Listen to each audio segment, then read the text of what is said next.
do people exactly draw from their imagination? That is by not looking at things.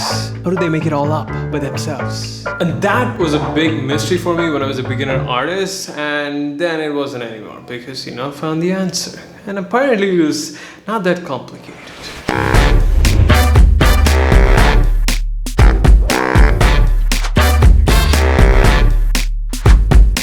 This morning, I sat down with my sketchbook to fill a page with drawings. I'm taking up a challenge I made called 100 Days of Sketching, and as per the prompt list, today's topic was castle.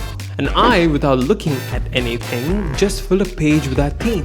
Right here, I'm technically doing what people call drawing from my imagination. And how did I do that? Well, it's simple. I simply recalled and connected the bits and pieces of information I had in my brain to make that drawing. I recall the chess piece I used to play with as a kid and took inspiration from that. I remember the English castles I saw in books and encyclopedias, and the cartoons I used to watch as a kid. I took them all, put them together, connected them to draw these sketches. To the untrained eye, I'm withdrawing magical power from the mysterious forces of drawing to draw what I want, but in reality, I'm just connecting the dots. And that is how creativity works. You collect and gain information from things that inspire you and store them in a place in your head. Think of this place as a box in your head where you collect stuff and you keep it there when you need it. And when you need something, you take it out, connect the dots, and draw whatever you want. Whenever you feel like you can't draw something from your imagination, then that means the box in your head is empty.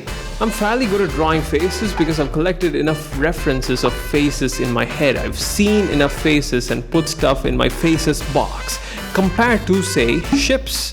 The references that I have in my head for drawing ships is fairly empty compared to my box full of faces. So that is why I'm good at drawing one thing while not good at drawing another thing from my imagination. And here's an easy way to fix that. If you feel like you can't draw something on a particular topic, do this. Fill a page of that topic in your sketchbook with the stuff that you already have in your head. And then you go and fill your head with information. You collect visual information on that topic and fill your box. You can do that by looking at movies, TV shows, cartoons, the real life, or books. I just bought a book on ships lately to flip through it and look at the stuff inside it and take stuff in, fill my box full of ships so that I can draw ships whenever I need them from my imagination. And that's how drawing from your imagination technically works. You choose something that you want to draw, observe that thing, put it in the creative box in your head, and when you need them, you take them out, connect the dots, and draw whatever you want. And you repeat the whole process. And that, my friend, is how you draw from your imagination. Peace out.